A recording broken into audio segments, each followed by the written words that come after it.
Hello and welcome back to the Perception Podcast, where we just see things a little bit differently. I'm Dan, your host, and with this week's episode really, I just wanted to have a bit of a catch up after missing last week out, just because I kind of wanted to give myself a break after such a tiring and stressful time, even though it might not seem like it, because it is just mocks. It was actually quite exhausting for me, I think, both mentally and physically, and I think my body kind of took a toll with it, so I kind of wanted to give myself a little bit of a break, give myself the time to kind of reflect on the last couple of weeks and think about how it went and how I can improve in the future maybe. And yeah, I just kind of wanted to give me that time to kind of relax and come back revitalised, not just for the next episode of this, but for the next year of school really, and just all things. I kind of wanted to give myself the time to kind of sit back, take it in, as I say, just reflect and move forward, knowing that I'm not rushing into things again like I have done previously this year, and I think that's tired me out a bit, and I've kind of learned not to do that as much. And even missing a week of this podcast has meant I'm a bit out of practice with recording and stuff like that. I've kind of had to really motivate myself to actually sit down and record this episode, and just recording that first bit there, kind of got to teach myself again to slow down, because I know that I could really speed it up and muddle my words and it's really hard to understand me then. But yeah, I just kind of wanted to go over how the exam process was for me, because I think that could be quite useful for some people, as I've said in the past. What I did to kind of relax and recuperate after it. I'm making it sound like I went to the war, do you know what I mean? But for somebody with additional issues, and not just me, kids out there, something as seemingly mundane as a series of exams can really be highlighted and blown out of proportion in their minds, and could really take a bigger toll than you would initially think, I suppose. So yeah, I just wanted to kind of go over what I did to relax after that, and then just how the last couple of weeks have gone in general really, and let's just see where that goes. So I think the first thing to really say is that I had obviously 3 weeks of exams. I had 9 exams during that time, and I'd been quite used to, for GCSE, I did actually do proper exams for my GCSEs, because I was that year that was a bit messed up due to COVID obviously, but with my GCSEs I'd always been used to having 15 actual papers that I had to sit, even though I only had 8 subjects, I think, something like that.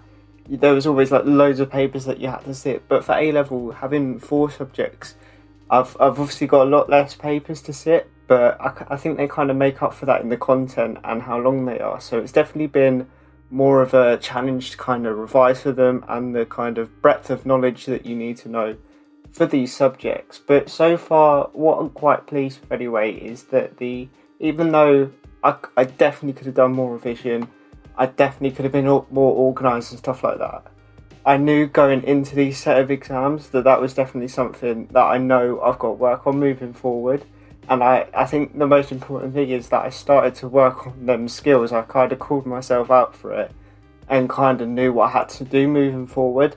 Now, as I say, I haven't been perfect, because I've still messed up in certain areas. I haven't done as much revision as I could have done. But the extra bits that I did do here and there have seemed to have been a big help really, because I'm starting to get the test back now, and it seems like I'm at where I want to be at and achieving the grades that I want to achieve. So that just shows that if you do put that extra work ethic in, even though you could find exams hard or anything like that, that whatever you're willing to put in, you'll get out of it tenfold, I think. Yeah, so obviously I had that 3 weeks of mocks, and my mum had been kind of planning afterwards as a bit of a break for the whole family, because I get really angsty and angry when I'm stressed and nervous, to kind of have a bit of a break over the weekend that's just gone. So we went up to my nan's in Norfolk actually, and I didn't do anything special. We didn't go anywhere or anything like that, but I just think taking the time to kind of chat and be with family, even though they might have thought that I didn't chat that much or something like that, but just being around family, I guess, and kind of just sitting there relaxing. It being quite sunny actually, which I wasn't expecting. I was expecting it to rain all the time, but it actually didn't, which was good for English weather anyway. But yeah, just sitting there in the sun, kind of relaxing, I think I'm getting really existential here, but thinking about life really and how it's going, I just found that really useful to kind of declutter my brain, I think, and just kind of, I think they're moments of, I don't want to say bliss because that just sounds completely ridiculous, but just of solitude and just where you're left alone with your mind. I think that's where you can either become your own worst enemy or can become like really peaceful, and you're able to kind of reflect on where you're at and where you want to get to. And I just found that like that kind of peacefulness with my own mind quite really helpful after the kind of hectic couple of weeks I've had in my brain anyway, with all the kind of extra expectation that I put on myself. I just think kind of being with family, just having stupid conversations and stuff like that, and just having a bit of a laugh. I think that really helps, and I think sometimes people kind of get caught up in the moment a bit too much and kind of let life get on top of them a lot of the time. But the things that you will enjoy in life most of the time are just the little things, the silly things that are so easy to experience and accomplish.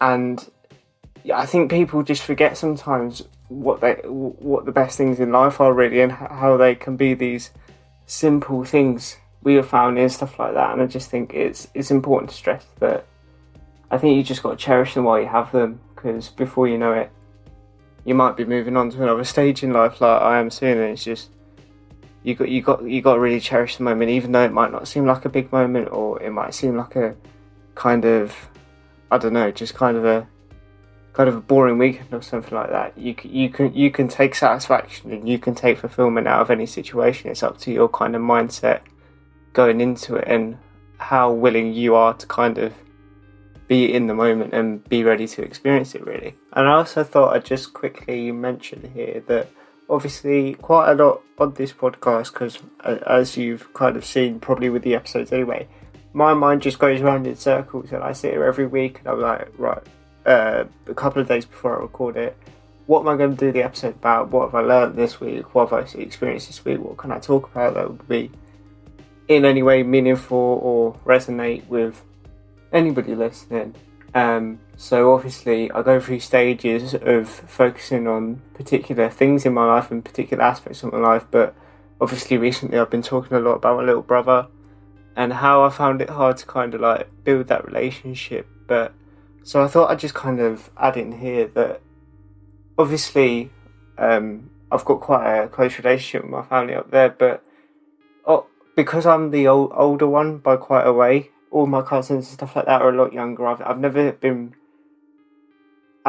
really close to them, because I've never, like, obviously, like my little brother, had the same humour as them and stuff like that, because we're just in completely different stages of life. But this weekend, me and my younger cousins actually managed to just pick up a ball, played football, played cricket, played basketball, and like not actually talk that much, just play the game. And that's probably the most fun that I've been able to have with them and my little brother in a long time. And I think in my mind, because I consider myself to be socially inept half the time and stuff like that, I think I can often overthink social situations and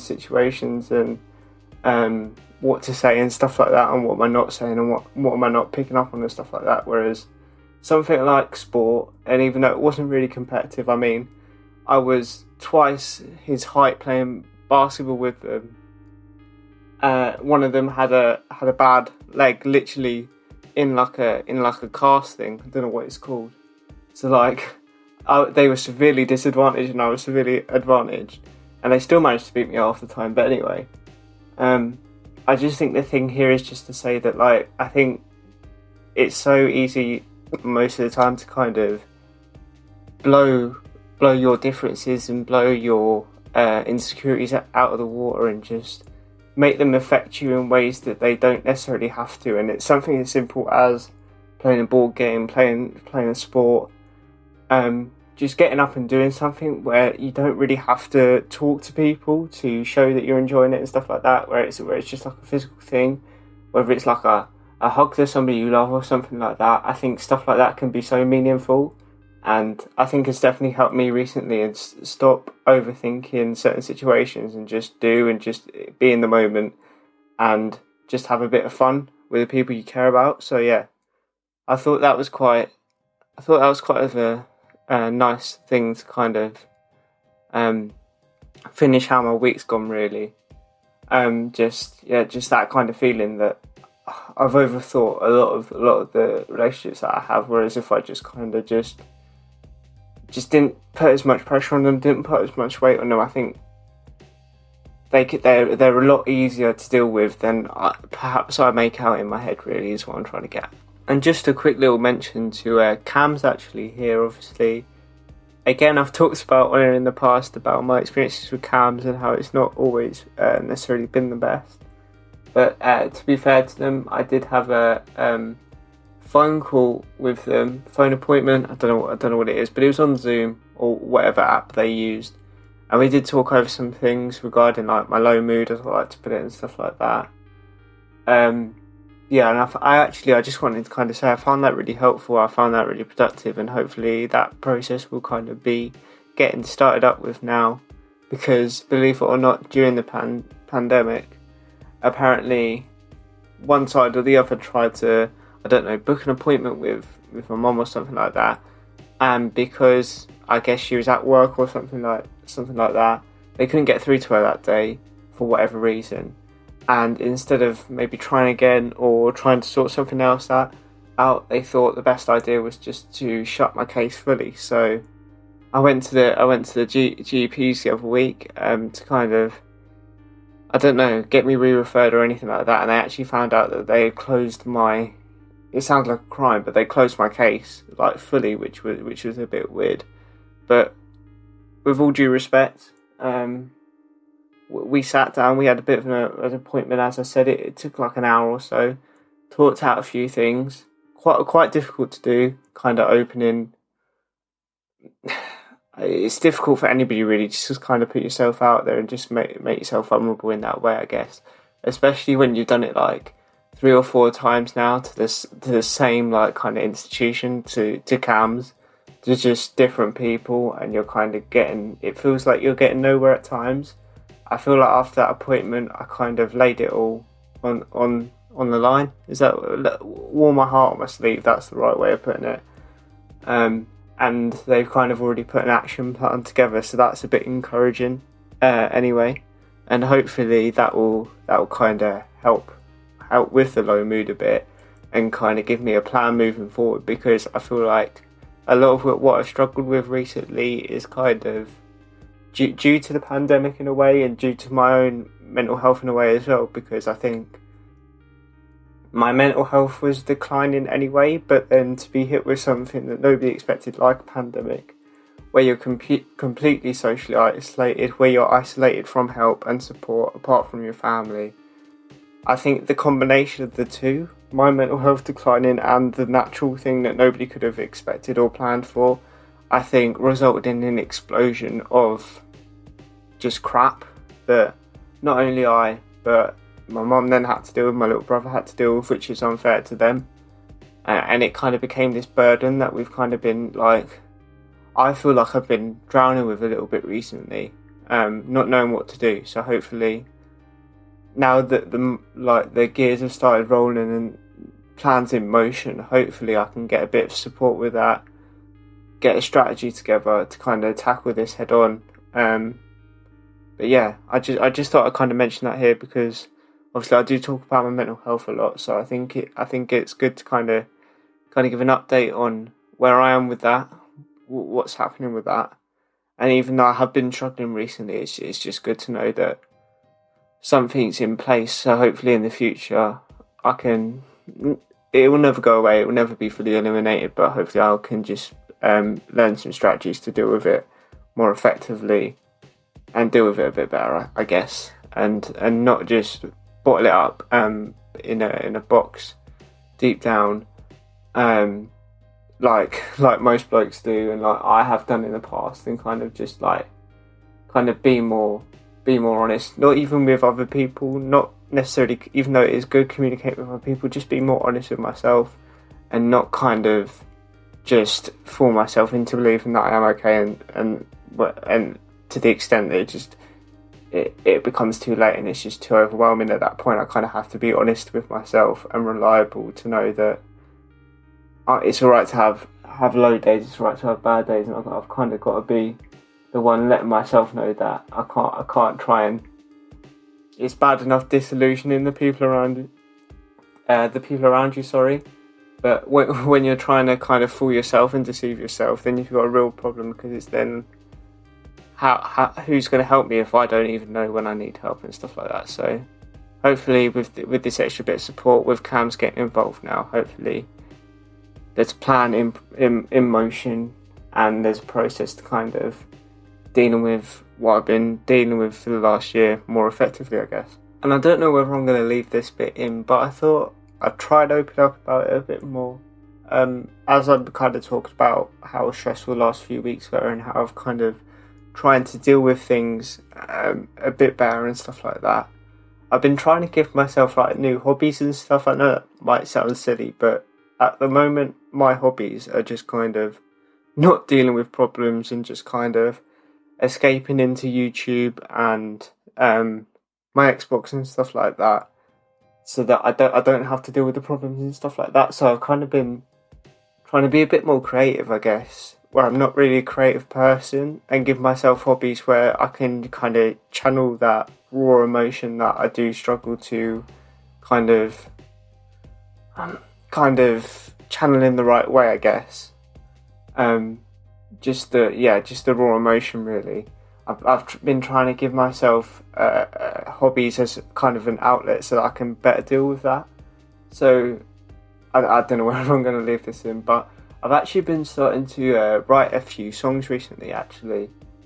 I'm obviously, I guess everybody is, but I'm a massive fan of music. I love music. It's been such a big part of keeping me going and stuff like that, and a big part of my life in general, really. And my mum's quite musical.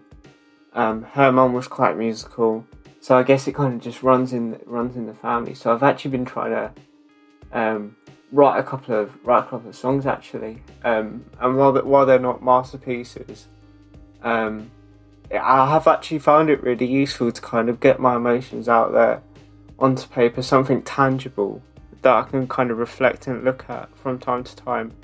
I don't know where I'm really going with this. I kind of just wanted to talk about it because it's something that I've been personally not talking about, where I guess it's something that where I've been trying to be completely honest on this podcast. I've been doing it actually for quite a while now, and it's been something I've been a bit scared to talk about. I don't know why, because it is just a hobby and stuff like that, and it is something just a little bit silly, but I've actually found it really useful.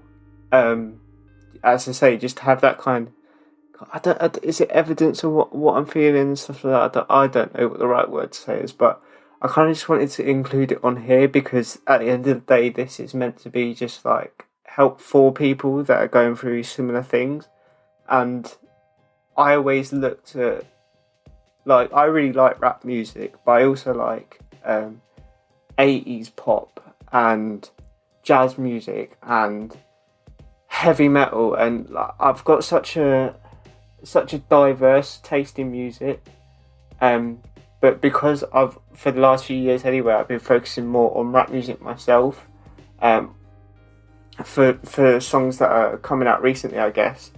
I've always kind of marvelled at, like, especially lyricists' ability to kind of craft music and stuff like that, and their ability to kind of spin double entendres and stuff like that. And just their talent, really. Some of them anyway, some of them are just sound like utter rubbish. But yeah, I've always kind of looked at that and then kind of gone to myself, right, can I do that? And I've spent like 30 seconds trying to come up with like 8 bars. And when I don't do it in that 30 seconds, I've just kind of gone past, oh, well, I can't do that. But I've kind of made a point of really sitting down, giving myself like a good few hours, like maybe a whole day on the weekend or something like that, just to kind of sit down, think about what I want to write about, think about the message that I'm trying to get across, and and just give myself the time to kind of write edit and all stuff like that. These silly songs that I'm putting together.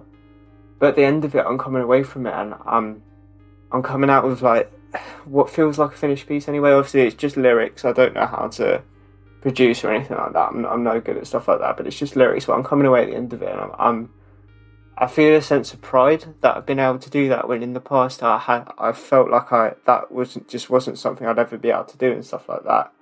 But I feel a sense of pride, and I think for somebody like me who struggles to find the positives in anything and feel proud of themselves, I've actually found that a really useful tool and a really good outlet to kind of get my emotions out. So I thought I'd just kind of include that little bit there, because I think like maybe not writing songs, maybe art's your thing, maybe painting, like taking what is it called, and it's not an anvil, that painting stand out and go painting the landscape in front of you and stuff like that, you know what I mean.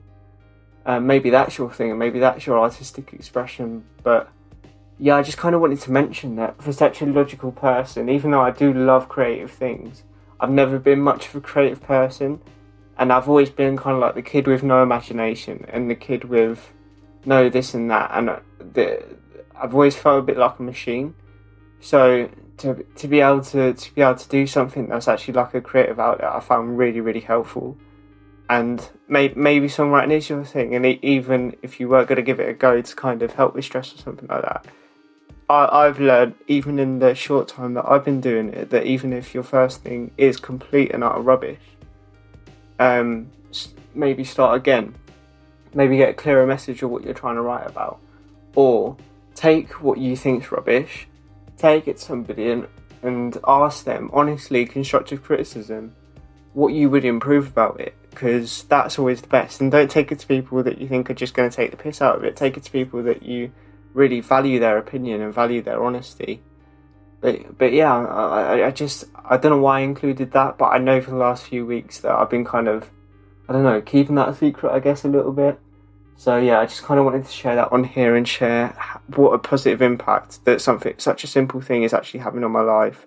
And I just think that's an example of how, yeah, like I was saying before, how you can take joy out of the simplest things, and how your mind can actually make life a lot more complicated than it actually is half the time. And while we're talking about things that have actually helped me to get through the last few weeks and might help some of you listening out there, I've got to talk about the Euros. I've got to talk about football. Anybody that knows me knows that I'm absolutely crazy about any sport recently. I was even watching Wimbledon the other day at school. I was in an English lesson and I was watching, I think his name's Jack Draper, the young English teenager that was actually a set-up against Djokovic.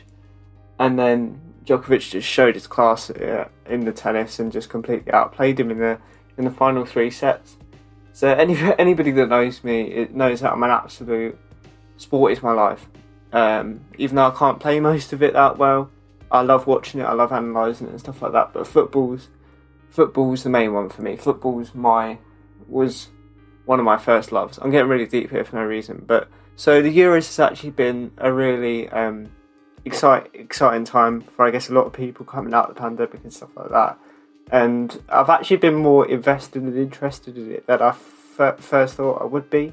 I watched the first few games with my older brother and dad, and it felt like a bit like a friendly tournament, and I was kind of losing a bit of interest because I absolutely hate Gareth Southgate, and I can't support England while they're managed by him. But I actually started supporting Wales, and obviously because they're a bit of an underdog, they're actually doing quite well at the minute. They're actually quite high in the world rankings, but they're still a bit of an underdog. Obviously, I've got Gareth Bale and Ramsey, 2 massive players, but the rest of their teams maybe not got the same quality as some of the other nations. So I was watching their games, and I'm obviously not from Wales. I've got some family from Wales, but every time they would score, because they are that underdog and stuff like that, I'd absolutely roar. My mum and dad would have a go at me because obviously we live in a flat, and I'd literally like scream every time they score with just pure excitement. But anybody that's been following the Euros obviously will know that after obviously Christian Eriksen had that, I think it was cardiac arrest in the middle of the pitch, which the BBC should have not have covered, but I won't get into that because I'll go on an hour rant about that and how disgraceful that was. But they've kind of been revitalised by that and beat Russia 4-1. And then I thought, Wales v Denmark, that's quite an even game, that would be a good game. Wales went 2-0 down, but with about 20 minutes to go. But I thought, crazy football optimist here, the only part of my life where I'm a bit of an optimist, we can still pull this back. I had one chance that was very close to going in, and then when that didn't go in, it just felt like we just gave up. We let an absolutely atrocious goal in to go 3-0 down in added time, 90 plus minutes. And at that point, I just stormed out because I was a little bit annoyed with the team. I wasn't annoyed with Wales because they had done so well to get to that point anyway. But I was annoyed with the players because I just felt like, especially Rob Page, the interim manager, had done so well to kind of, after Giggs I think he got the boot. I think he got sacked. He'd done so well to kind of like, having no experience anywhere near that level before. He done so well to get level to that stage and that readiness to compete. And I think the players kind of let him down, if I'm being totally honest, on that pitch. People might think that's a bit harsh, but if you just watch them, even the last 10 minutes, you could just tell they had just given up. And that third goal, I wasn't even in the room for the fourth goal because I'd stormed off by that point because I was just furious with them, to be honest. We literally just let him set it up for himself and smash it into the back of the net. It was like I was playing against my little cousins, that I was just like rolling it round them and just slotting it into an empty net. Do you know what I mean? It was just really annoying. But anyway, watching the Euros and watching the Wales game, that did frustrate me, but also it did kind of reignite my passion for football. I feel like in recent years with Newcastle, I always say Newcastle. I go really posh or I go really northern for whatever reason. But with Newcastle, I've been a bit disenchanted in recent years because of Steve Bruce and Mike Ashley and all that, and it's been a bit annoying. But having like an international tournament after such a hard year, I think it's been a really good thing for the whole country. And obviously, Switzerland beating France the other day, I called that. Everybody thinking France was going to win the tournament. I didn't think Switzerland were going to beat them, but I don't know. There was just something about them. They were too confident, I guess. They were too cocky that I just knew they weren't going to win. But anyway, they went out on penalties last night to Switzerland. I was so happy for Switzerland.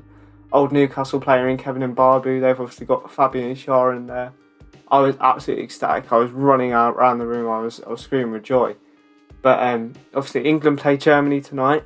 I think Germany's going to absolutely thrash England, and I'm going to laugh when it happens. But obviously you've got the crazed lunatic England fans that are still thinking they're going to absolutely dominate Germany, or even that they've got a chance. So I'm going to love that when I'm right and they're wrong yet again. But yeah, we got that in order tonight. I think Germany or Belgium, Belgium or Italy are going to win the tournament. And that's a pretty obvious thing to say. I actually think Germany are going to win the tournament. I know a lot of people favour Italy because they've done quite well. But I don't know, there's just something about them that puts me off as well. And obviously Belgium can be a bit dodgy from time to time. So I'm gonna go for Germany. If any of you did listen to that whole, I don't know, maybe 5 minutes of just football ramblings, let me know who you've predicted to win the tournament. I've been playing all them little UEFA games, the tournament predictor, the fantasy team with my older brother. We've got that rolling on the UEFA app. Yeah, I love all things like that. I love getting involved in ways like that, and I think that's also been quite a good thing to take my mind off the exams as well. Because every time that I didn't need to revise, I've just been going on the app, making substitutions, open up the sticker album online and stuff like that, and I think that's really helped as well. But yeah, I think all that ramble just boils down to I've had a few really stressful weeks, but things like the football, having a creative outlet, seeing the family that I haven't seen in absolutely ages have just brought me out of that slump that I've been having recently, I guess, and have kind of refocused my brain anyway that although school is really important and stuff like that, it's not the only thing in life, and you can find joy in all areas if you want to. And I just think it's open yourself up to that experience and not having just such a negative outlook on life that I can so often have. But if you did enjoy this week's episode and me just going on for absolutely ages, just rambling at you, Remember to download and share and like and all stuff like that to the podcast as always. Hope you're all doing okay. I've obviously focused a lot on myself this week. I have a tendency to do that when I'm kind of caught up in my own mind. But yeah, hopefully you've all had a good few weeks as well. We're back on the podcast moving forward now. I just needed that kind of week off, that weekend off to kind of recoup and revitalise myself, but I'm back in it now. You'll hopefully hear from me very, very soon. Hopefully I'll have a guest on quite soon as well. I've got to talk to a few people. Again, it's just that thing that so many things are happening at the moment. People have said they'll come on the podcast, but it's just I keep forgetting, and before I know it, it's time to record the next one. So I've got to remember to do that. So hopefully we'll get on a guest on quite soon, and that'll be absolutely brilliant. That'll be quite neat. But as I said just a second ago, hopefully you hear from me very, very soon. And I'm talking when I don't need to. So I'll see you later, and bye.